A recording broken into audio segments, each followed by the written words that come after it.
Paix et souveraineté à vous, sentinelle de la vérité. Ici Aminata Keïta Diop. Posez vos certitudes, dépliez vos cartes. Nous entrons dans la salle de situation de Géopolitique News. Avant d'ouvrir ce dossier brûlant, je veux m'adresser à vous, la famille, à vous qui découvrez cette chaîne pour la toute première fois. Bienvenue dans l'unique bastion de l'analyse décolonisée. Ici, nous ne servons pas la soupe des agences de presse occidentales. Nous décortiquons les structures de l'ombre.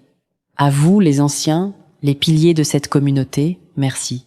C'est votre fidélité qui permet à cette voix libre de continuer à tonner alors que les empires voudraient nous faire taire. Nous sommes le 10 mars 2026. Pour ceux qui ont manqué le début de cette épopée sanglante, je vous renvoie immédiatement à notre première chronique, lien en description, qui détaillait les jours 1 à 5. Aujourd'hui, nous reprenons le fil de l'histoire, là où le sang a commencé à figer. Voici le bilan des jours 6 à 10. Accrochez-vous, car le rapport de force vient de basculer. Le bilan de 5 derniers jours, l'échec de la guerre éclair jour 6, le mythe de l'invulnérabilité se fissure. Le 5 mars, Washington pensait avoir décapité les communications iraniennes. Erreur fatale. Téhéran a activé ses réseaux de fibres optiques souterrains et a lancé une contre-offensive cyber d'une violence inouïe. Les infrastructures portuaires d'Israël ont été paralysées pendant 12 heures, prouvant que l'Iran peut frapper le cœur de l'économie ennemie sans tirer un seul coup de feu. Jour 7. Le Sud-Liban, le tombeau des certitudes. Le 6 mars, l'armée israélienne tente une incursion terrestre. Mais l'axe de la résistance les attendait. Le Hezbollah, galvanisé par le sacrifice iranien, a transformé la frontière en un mur de feu. Les images de tanks Merkava en flammes ont fait le tour des réseaux non censurés.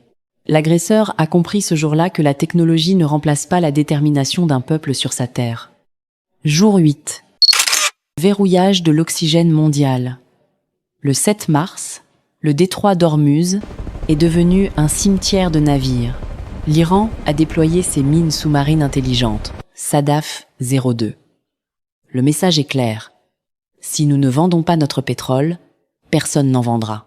Les prix à la pompe en Occident explosent, mais c'est en Afrique que la douleur commence à se faire sentir. Le monde réalise que l'Iran tient le robinet de la vie mondiale. Jour 9. L'arsenal de l'apocalypse, l'hypersonique. Le 8 mars, l'impensable se produit. Téhéran tire son missile hypersonique Fatah 2. Les radars américains n'ont rien vu. La base d'Al-Udeid, au Qatar, a été touchée avec une précision millimétrique. Ce n'est plus une guerre de nombre, c'est une guerre de technologie de rupture. L'Empire a perdu sa supériorité aérienne en une fraction de seconde. Jour 10. Aujourd'hui, le face des titans. Nous sommes le 10 mars. L'Iran n'est pas tombé. Au contraire, il résiste et contre-attaque. Le rapport de force est désormais équilibré par la terreur mutuelle. Israël est à l'arrêt. Les États-Unis de Trump hésitent devant le coût humain d'une invasion terrestre qui serait un suicide. Les enjeux sensibles et la réalité africaine. Mes frères et sœurs, regardons la vérité en face. Pourquoi cet acharnement? Ce n'est pas pour la démocratie. C'est pour détruire une nation qui refuse de se mettre à genoux devant le dollar. Ils veulent désintégrer l'Iran comme ils ont détruit la Libye de Kadhafi.